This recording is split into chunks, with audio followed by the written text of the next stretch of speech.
Hello everyone and welcome back to another tutorial where I'm going to show you how you can download and install the Middle-earth Shadow of War game on your PC. So let's get started right away.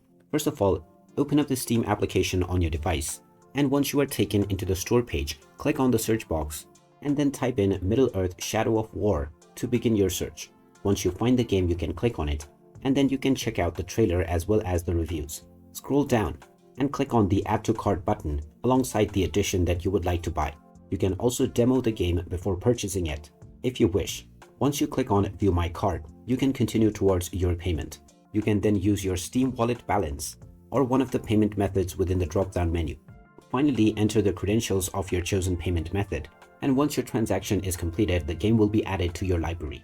You can then complete the installation with just a few clicks, and then you can start enjoying the Middle-earth Shadow of War game on your PC. So there you have it. That is how easy it is to download and install Middle-earth Shadow of War on your PC. If you find this video helpful, don't forget to hit that like button and subscribe to our channel for more useful tips and tutorials. Thanks for watching, and I will see you again in the next one.